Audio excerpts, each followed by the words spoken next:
Vous allez rénover votre cuisine et vous cherchez des conseils de décoration, des astuces bien pratiques, des idées pour l'exécution et la rénovation. Même ainsi, faites attention car vous êtes sur la bonne vidéo, prenez du papier et un stylo, car je vais tout vous expliquer maintenant. Dans cette vidéo, 15 éléments, 15 conseils des idées que vous allez mettre en œuvre dans la rénovation de votre cuisine. Pour que vous ayez une cuisine fonctionnelle, une cuisine belle, actuelle et moderne. Salut à tous, j'espère que vous allez bien. Je suis Ed Parkitetto et cette vidéo vous aide à éviter les erreurs dans la déco de votre cuisine. Ne faites aucun type de service, de travail, d'exécution, sinon vous allez le regretter plus tard. C'est vrai que c'est très important aussi. Certains d'entre eux ici, vous serez totalement d'accord avec moi. Prenez des notes, papier et stylo et rembobinez la vidéo, cela va sûrement vous aider. Vous qui rénovez votre cuisine, vous qui construisez, vous qui voulez par exemple donner un coup de neuf à votre cuisine. Ces 15 idées simples que je vais vous présenter maintenant vont vraiment vous aider.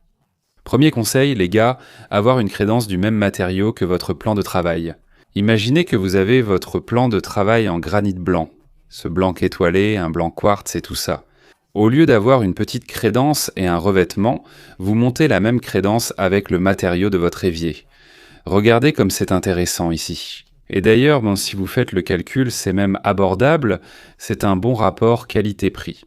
Pourquoi avons-nous utilisé la crédence entière sur notre plan de travail? Là-bas, imaginez que vous allez avoir sur le plan de travail de votre évier un granit blanc étoilé, un quartz blanc étoilé, enfin. On va parler ici du matériau en lui-même, mais aussi du style, du design que vous allez avoir, de cette crédence. Donc vous installez votre plan de travail, votre belle pierre, c'est super. Et là, au lieu d'avoir juste cette petite crédence de 12 cm, vous montez toute la crédence avec le même matériau que le plan de travail, donc vous aurez votre pierre et vous allez monter la crédence. Voilà. Esthétiquement, c'est plus joli, vous n'aurez pas ce détail de surélévation là. Cette petite marche de la crédence, d'accord, esthétiquement c'est plus sympa, ça donne plus de prestance au plan de travail de votre cuisine. Une autre chose aussi, qu'il est intéressant de prendre en compte et de voir si ça va vraiment être bien ou pas.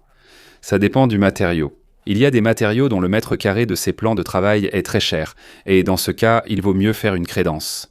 Maintenant, si vous prenez un prix moyen, c'est un prix de base ici pour des matériaux plus courants, comme le granit par exemple, ou le quartz. Par rapport à l'achat d'un carrelage en grès cérame, la colle, le joint, la main-d'œuvre de l'installateur de carrelage, et puis si vous ramenez ça au budget de la marbrerie, vous verrez que ça revient au même. Disons-le comme ça, le même budget que vous dépenseriez pour mettre ce carrelage en grès cérame sur le mur de votre évier, c'est le même montant que vous investiriez pour avoir. Au lieu d'une petite crédence, une crédence entière sur votre plan de travail, là, sur votre évier, entre le plan de travail et le meuble haut, là où on a généralement le meuble haut. Donc, la première option ici, le premier conseil que je veux vous donner, c'est qu'au lieu d'utiliser une petite crédence basse, essayons d'utiliser une crédence entière à cet endroit, qui, esthétiquement, sera bien mieux. Et tout à coup, cela peut coûter le même prix que ce que vous auriez dépensé pour mettre le grès cérame. Deuxième point ici, deuxième conseil que je veux vous donner, c'est de laisser le bon espace pour votre plinthe. Imaginez que lorsque vous êtes en train de faire la vaisselle ou de préparer un aliment, la pointe de votre pied tape contre cette plinthe. Donc, cela ne doit pas arriver. Vous devez laisser un espace adapté à l'utilisation au quotidien. Ce conseil ici, c'est un conseil fonctionnel, d'accord ? Vous allez ressentir cette différence au quotidien, en utilisant votre cuisine, en préparant à manger, en faisant la vaisselle, peu importe, vous êtes là appuyé contre le plan de travail, contre votre plan de travail, contre votre évier. On l'appelle parfois plinthe de plan de travail, mais je préfère dire plinthe de base. Elle n'est pas profonde, elle n'a pas une profondeur idéale entre la finition de votre meuble et son début. Donc cette plinthe de base, généralement elle est faite en maçonnerie, et puis sur le devant, là, certaines personnes, certains décorateurs, aiment utiliser le même matériau que la pierre. Moi je préfère laisser le même matériau que le sol. D'accord, tu poses un carrelage en grès cérame là-bas et tu fais la plinthe de base avec le même matériau que le sol et le grès cérame. Je trouve qu'esthétiquement c'est plus joli, mais il faut qu'il ait une certaine profondeur. Tu ne peux pas finir la plinthe de base de façon linéaire, bien, tu sais, au même niveau que ton meuble. Parce que quand tu vas t'approcher pour laver ta vaisselle ou préparer un aliment, le bout de ta chaussure, de ton pied, va taper là. Et ça va te gêner, ça peut même te faire mal dans ta cuisine. Coluna. Donc c'est un conseil même d'un point de vue ergonomique pour la santé de ta colonne vertébrale. Donc tu dois laisser une certaine profondeur au niveau de ta plinthe. Quelle serait la mesure idéale? Ce que j'utilise dans mes projets, c'est 10 cm de profondeur. Le meuble s'arrête ici, puis je recule la plinthe de 10 cm. Pas de souci, même si ton 48 ou du 50, tu ne vas quand même pas taper le bout de ta chaussure là-bas. Donc la plinthe continue. Ce conseil est pour l'exécution quand tu feras le projet, quand tu installeras la plinthe de ton plan de travail. Fais attention à ça, parce que ça va vraiment bien fonctionner dans ton quotidien. Là, dans ta cuisine, la poignée intégrée directement dans la porte, dans ta propre menuiserie, que ce soit sur les portes de ton meuble bas, sur le tiroir, ou sur ton meuble haut, là dans ton armoire, tu vois. En utilisant une poignée intégrée, tu as déjà vu cette poignée intégrée, un peu à 45 degrés comme ça, directement dans la porte. Quand tu vas tirer, il n'y a pas de poignée apparente. Par exemple, en aluminium, d'une seule pièce, tout le long de la porte. Là, esthétiquement, je n'aime pas trop. Ce n'est pas que je vais te dire d'enlever ça, non. Si tu en as, il n'y a aucun problème, d'accord? Maintenant, dans un nouveau projet où tu m'engagerais pour réaliser ton projet, je te conseillerais d'utiliser une poignée encastrée, directement dans la porte, directement dans le tiroir. Esthétiquement, pour la menuiserie, imagine que tu as choisi une belle menuiserie, une belle couleur, sympa, et puis tu vas là et tu mets plein de poignées partout. Du coup, que tu le veuilles ou non, il va y avoir une rupture esthétique dans la décoration de ta menuiserie. Donc, la poignée encastrée directement sur la porte ou le tiroir, c'est un conseil que je vous donne, très fonctionnel et aussi esthétique. Il existe aussi d'autres modèles de poignées encastrées. Parfois, vous pouvez reculer un peu le meuble, l'armoire suspendue de votre cuisine, et laisser la porte dépasser un peu, puis vous la tirez. Voilà. C'est un autre style de poignée aussi, mais cette poignée encastrée est vraiment sympa. Si vous faites le calcul, alors, combien investiriez-vous dans un modèle de poignée qui vous plaît? Avec ce modèle-ci, ça reviendrait peut-être au même prix là-bas. Donc c'est un autre conseil aussi que je veux vous donner ici. Utilisez la poignée encastrée directement dans la menuiserie, dans la porte que vous avez, dans votre tiroir, au lieu surtout de mettre une poignée encastrée. Je vais installer un LED sur toute la longueur dans l'armoire, il n'est vraiment pas cher. D'accord, les gars, ça n'augmentera pas votre coût ou votre budget dans votre menuiserie, si votre menuiserie est déjà faite et que vous souhaitez installer ce LED dans votre armoire. Là, sous ce meuble haut, c'est vraiment sympa et c'est une option d'éclairage supplémentaire. Vous rénovez, vous avez engagé un menuisier pour faire les meubles sur mesure de votre cuisine. N'oubliez pas de dire à l'équipe qui va faire la menuiserie pour vous que vous voulez une petite bande LED sous ce meuble haut pour éclairer précisément ce mur du plan de travail de votre évier. Imaginez que la crédence est faite du même matériau que le plan de travail, remontant directement sans éléments séparés. Et là, vous avez un LED dans ce meuble en haut, qui va donner ce bain de lumière à votre meuble. C'est très joli. Il y a une petite LED là, ça ne te coûtera rien de l'ajouter au projet. Si tu en parles au menuisier, il acceptera peut-être, voire te l'offrira. D'accord? Si tu fais tout le projet de menuiserie avec eux, c'est vraiment sympa, ça rend très joli. C'est une option d'éclairage supplémentaire pour toi qui aimes beaucoup passer du temps dans la cuisine, préparer différents types de plats, tu aimes cuisiner. C'est un type d'éclairage que tu vas beaucoup utiliser au quotidien. Alors réfléchis bien à avoir cette petite LED, c'est-à-dire, moi j'ai déjà mon armoire ici, comment je fais pour avoir cette petite LED ici ? Je vais vous laisser ici, dans la description, le lien de ce ruban LED que vous pouvez brancher directement sur la prise. D'accord, il n'a pas besoin d'alimentation, vous le branchez directement sur la prise. Si jamais vous avez une prise à proximité. Juste à côté, même dans l'armoire, elle reste cachée. Le ruban LED y passe, fixé avec du double face, il suffit de le brancher. Et vous avez cette option d'avoir l'éclairage sur ce mur, n'est-ce pas, en dessous de votre meuble, en illuminant votre plan de travail, d'avoir une zone humide un peu plus grande que la normale, que la conventionnelle. Cela, au quotidien, facilite beaucoup notre utilisation. L'utilisation du plan de travail, laver la vaisselle, laver un aliment, mettre l'égouttoir là aussi, c'est très intéressant. Évidemment, ce conseil que je vous donne ici d'avoir une zone humide sur le plan de travail de votre évier s'adresse à ceux qui ont un grand évier, un grand plan de travail. Si vous avez un espace réduit sur votre évier, vous devrez travailler avec la zone humide à l'intérieur du nettoyage. Même là, dans la cuve, un peu plus grande. Et c'est tout, n'est-ce pas ? Maintenant, si vous avez le choix et que vous disposez d'un grand plan de travail, pourquoi ne pas agrandir la zone humide ? Vous savez déjà ce qu'est la zone humide, mais je vais juste le répéter ici et vous illustrer. La zone humide, c'est cette zone un peu plus basse, qui se trouve là, autour de notre cuve. Justement pour que, lorsque je lave la vaisselle, que je lave un aliment, ou que je fasse quoi que ce soit là, au-dessus de mon évier, sur mon plan de travail, cette zone soit la zone humide. Par exemple, pour que ça n'atteigne pas ma plaque de cuisson, ou qu'aucun récipient, rien de ce qui se trouve dans la zone sèche, ne soit touché. Donc, il est important d'avoir une zone humide un peu plus grande. Et aussi à droite, si vous êtes gaucher, pour placer l'égouttoir, surtout sans égouttoir intégré au plan de travail. Sur votre évier, vous avez soit un égouttoir intégré en pierre, soit un modèle traditionnel comme chez moi. C'est vraiment bien d'avoir une zone humide un peu plus grande sur le plan de travail de votre évier. Encore une fois, je le répète, cela vaut pour vous qui avez un grand plan de travail, pour vous qui avez un plan de travail réduit, un espace limité sur le plan de travail de votre évier. Il n'est pas possible de faire cela. Si vous rénovez, construisez ou améliorez votre cuisine, vous changerez le plan de travail. Pensez à cela, avoir une zone un peu plus grande, cette zone humide du plan de travail de votre évier. Maintenant, je veux vous parler de l'agencement de votre cuisine. Vous avez sûrement déjà entendu dire qu'un agencement en triangle, utilisant la plaque de cuisson, l'évier et le réfrigérateur, est très fonctionnel dans notre cuisine. Je veux apporter cet élément ici pour mieux vous expliquer. Vous avez sûrement déjà entendu certains professionnels dire que l'agencement parfait ou l'agencement idéal d'une cuisine est d'avoir une forme de triangle, c'est-à-dire un agencement en triangle. Dans une cuisine, il faut avoir la plaque de cuisson ici, le réfrigérateur là et l'évier de ce côté-ci, c'est-à-dire plaque de cuisson, évier, réfrigérateur. Ils doivent former un triangle. Mais ça, c'est une idée qui, dans notre quotidien de conception, surtout pour ceux qui vivent en appartement, ne fonctionne pas. Il n'y a pas de place, ça ne rentre pas, ça ne marche pas. L'agencement est serré, l'espace pour notre cuisine est réduit, donc tu ne pourras pas mettre ça en place. Alors qu'est-ce que je dis ? Ce serait une idée intéressante à utiliser dans une grande cuisine. Maintenant, imagine-moi ici et toi. Nous avons un appartement où sur notre mur de l'évier, il y aura la plaque de cuisson, l'évier qui dépasse un peu, une zone sèche, le réfrigérateur, donc tout sur le même plan de travail.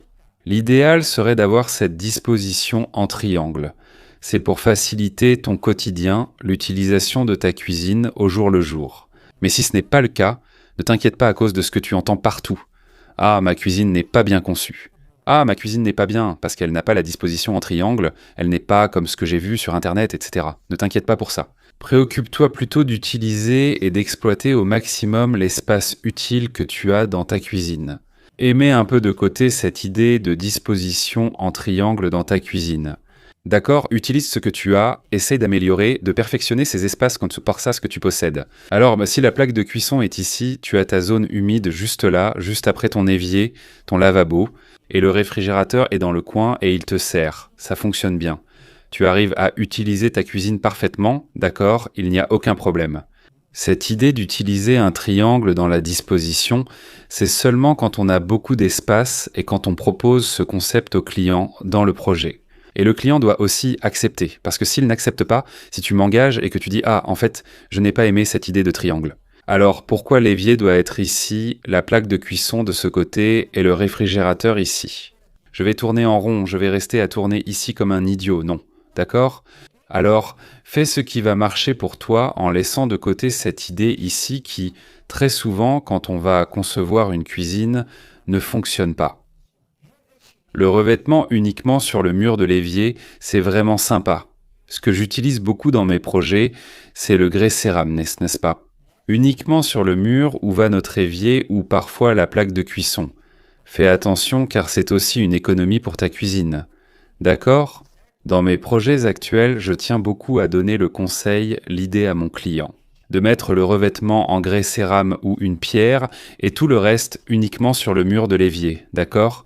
Où sont l'évier, la plaque de cuisson et la cuisinière par exemple ? Sur ce mur, on utilise le revêtement, que ce soit du grès cérame, du granit lui-même, enfin, mais maintenant, recouvrir toute la cuisine avec du grès cérame ou une pierre. Moi, je n'aime pas ça, d'accord ? L'idée, c'est de rendre l'espace aussi épuré et léger que possible. Ah, Edipo, c'est ce que tu dis. Et comment ça se passe si on utilise cette peinture sur les autres murs ? D'accord, cuisine, fais attention, réfléchis avec moi. Ici, dans la cuisine, on a généralement beaucoup de placards, on a beaucoup d'armoires. D'accord ? Donc ça élimine un peu la question d'avoir un revêtement sur ces autres murs, c'est une autre situation. Si je viens de vous dire qu'on doit avoir un revêtement uniquement sur le mur de l'évier, pourquoi en mettre sur les autres murs? L'idée d'utiliser de la peinture surgit, mais celle-ci risque de se tacher ou de se salir.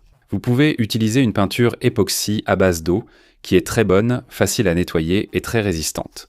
Et pour les murs de la cuisine, il y a peu de murs qui vont être visibles justement à cause des placards.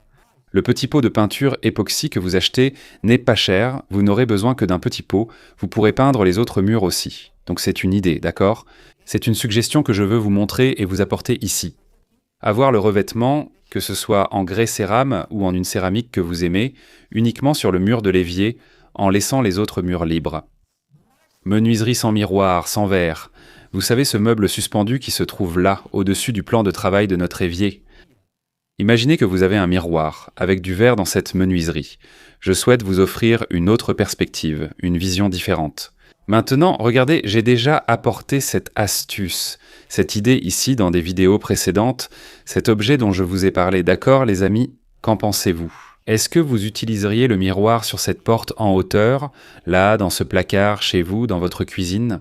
J'ai reçu 90% de messages ici, de réponses qu'à cette vidéo, qui disent qu'aucun non. ED. C'est difficile à nettoyer, ça se salit très facilement. N'importe quelle friture qu'on fait, ça éclabousse, ça devient très sale. Il faut nettoyer constamment. Parce que ça montre plus la saleté, non? Alors, 90% des personnes m'ont dit qu'elles n'utiliseraient pas de miroir sur ces portes d'armoire suspendues. 10% ont dit non, moi, je l'utiliserai. Moi j'aime bien, ça me plaît, donc c'est un avis que j'aimerais avoir de ta part. Est-ce que tu utiliserais un miroir sur ces portes suspendues dans ta cuisine? Moi, je ne l'utiliserai pas. D'accord? Je vais être honnête avec toi. Ici, je reviens à dire que si tu m'engageais aujourd'hui pour faire un projet pour toi, pour ta cuisine en menuiserie, je n'utiliserai pas de porte vitrée ni de miroir en haut, et en bas, on n'en met généralement pas, même aujourd'hui. Je n'en mettrai pas non plus. Justement parce que ce n'est pas un élément, ce n'est pas un type de situation très fonctionnel au quotidien. D'accord, si je l'installe après un an, tu vas me gronder car ça se salit vite. J'aurais pu mettre juste la porte, la même menuiserie ici. Alors, j'aimerais avoir ton avis ici sur cet élément, si tu utiliserais ou non un miroir sur les portes de ton meuble, dans ta cuisine. Évier encastré. Ça, les gars, c'est une situation obligatoire. Pour toi qui veux avoir un plan de travail, le plan de travail de ton évier doit être fonctionnel. Évier encastré. Celle-ci était aussi une autre question que je vous ai posée dans des vidéos précédentes. Quels éviers utiliseriez-vous dans votre cuisine? Encastré? En dessous de notre plan de travail, de notre matériau, au même niveau que la pierre, ou un évier apposé. L'évier encastré a été choisi à 95%. La réponse a été oui, positive, qu'il l'utiliserait oui. L'évier apposé a pratiquement été celui qui est arrivé en dernier là-bas. Et l'évier affleurant était aussi intéressant, mais il a un certain prix, cela dépend du modèle. L'évier qui est au même niveau que la pierre doit être le plus cher. D'accord, parmi ces trois-là, encastré, apposé et affleurant. D'accord? Mais réfléchis avec moi, hein, c'est juste pour qu'on échange des avis, que je sache ce que tu en penses. Je te parle ici et tu me réponds ici dans les commentaires. Imagine que dans votre quotidien, vous qui avez un évier à poser, il va créer cette petite surélévation, cette petite bosse qu'il y a sur notre évier, et puis pour ramener l'eau à l'intérieur de l'évier. C'est du boulot, non? Ça va être plus difficile de nettoyer, tu sais, il va s'accumuler un peu de saleté autour du bord de ton évier. L'évier encastré ou l'évier affleurant, on n'a pas ce problème, donc ce que je veux que tu comprennes ici, c'est que je ne suis pas en train de te dire de ne jamais utiliser un évier encastré. Même si tu m'engageais pour faire le projet, je ne l'utiliserai pas, j'utiliserai l'affleurant ou l'encastré. Maintenant, ce n'est pas que tu ne peux pas l'utiliser, si tu aimes ce modèle, il n'y a aucun problème. Mais au fil du temps, tu seras d'accord avec moi. Tu auras un peu plus de travail pour faire le nettoyage, l'entretien de ton plan de travail, le filtre à eau, ce filtre traditionnel qu'on a. Il doit être fixé au mur et non posé sur le plan de travail de ton évier. Il y a un filtre à eau dans ta cuisine, c'est naturel, c'est normal d'en avoir un. Moi aussi, j'ai un filtre à eau chez moi. D'autres personnes ont parfois un filtre. Sur le robinet lui-même, il y a beaucoup de gens qui aiment, il y a beaucoup de gens qui n'aiment pas. J'aimerais déjà connaître ton avis. Tu fais partie de ceux qui préfèrent le filtre normal, le filtre traditionnel, celui qu'on a toujours eu, ou un filtre sur le robinet. J'aimerais entendre ton avis, mais quel est le conseil que je veux vous donner ici? Avoir un filtre à eau dans ta cuisine, naturel. Mais à mon avis et dans mes projets, je cherche toujours à le mettre au mur, jamais sur le plan de travail. D'accord, seulement s'il n'y a vraiment pas d'autre solution, seulement s'il n'y en a pas. Par exemple, si tu vas perdre beaucoup d'espace et que l'espace de ton meuble haut est déjà réduit. Là, d'accord, tu le mets sur ton plan de travail, mais sinon toujours au mur, laisse ton plan de travail libre. Comme ça, c'est tranquille pour toi de nettoyer, de faire ce que tu veux sur ton plan de travail, et tu gardes l'espace de ton meuble. Il y a des situations où tu peux même faire une petite boîte en menuiserie pour cacher là ce petit tuyau, la prise derrière, d'accord? Je l'ai déjà fait, j'ai déjà eu un projet comme ça. Alors mon conseil et mon idée pour toi, c'est tu vas installer le filtre, tu vas planifier, tu es en train de rénover ta cuisine, alors réfléchis bien. Mets le filtre, le point d'eau, la prise électrique là pour le brancher au mur. Jamais sur le plan de travail. Maintenant, si tu avais déjà ta cuisine, si tu as acheté un appartement, une maison, et que tu ne vas pas faire de rénovation maintenant, il n'y a pas le choix, il faut le laisser sur le plan de travail là-bas. Mais même comme ça, tu peux quand même mettre les chevilles là et fixer le filtre au mur pour libérer ton plan de travail. Un conseil très sympa et très fonctionnel pour le quotidien dans ta cuisine. Une poubelle sur le plan de travail de ton évier et dans ta cuisine. Tu l'utiliserais? Personnellement, je n'aime pas et je ne le recommanderais pas. Sur un nouveau projet, beaucoup de clients, quand on fait un projet, me le demandent. Ed, n'oublie pas ma petite poubelle, d'accord? La poubelle, elle doit être dans la zone humide ou dans la zone sèche du plan de travail. Fais attention à ce conseil que je vais te donner maintenant pour la petite poubelle. Quand tu vas installer une poubelle sur le plan de travail de ton évier, d'accord? Pas de problème. À mon avis, elle doit être dans la zone sèche, jamais dans la zone humide, c'est mon avis. S'il n'y a pas moyen, si tu n'as pas le choix et que tu dois la mettre dans la zone humide, d'accord? Mais si le projet le permet, mettons toujours la petite poubelle dans la zone sèche. Mais moi, je fais partie de ceux qui n'aiment pas avoir la poubelle sur le plan de travail, d'accord? C'est mon avis personnel. Si tu m'engages pour faire un projet, je te dirai, écoute, on ne va pas mettre la poubelle ici sur notre plan de travail, d'accord? D'abord, on ne peut pas avoir une grande poubelle sur notre plan de travail. Mec, il va falloir qu'elle soit toute petite, d'accord? Je trouve que ce n'est pas très hygiénique d'avoir une poubelle sur le plan de travail, mais je ne te critique pas. Qu'il y a des poils dans ton évier, je ne te critique pas. Je dis juste que dans un projet que je ferai, je ne mettrai pas. Je préfère mettre une poubelle encastrée. Par exemple, dans deux situations, celle posée au sol, la traditionnelle où on appuie avec le pied, ou une poubelle encastrée dans le meuble, ce qui est aussi très courant maintenant. Sur mon plan de travail, je n'aime pas, mais j'aimerais avoir ton avis. Tu mettrais une poubelle sur le plan de travail, près de ton évier, sur ta nouvelle pierre que tu vas installer? Réponds. Pour moi, c'est plutôt oui, j'utiliserai la poubelle sur mon plan de travail. Mais je ne suis pas d'accord avec toi, il faut que ce soit la poubelle traditionnelle, posée au sol ou dans le meuble. Prise de 120 volts. Vous n'imaginez pas à quel point ça fait la différence d'avoir un point en 220.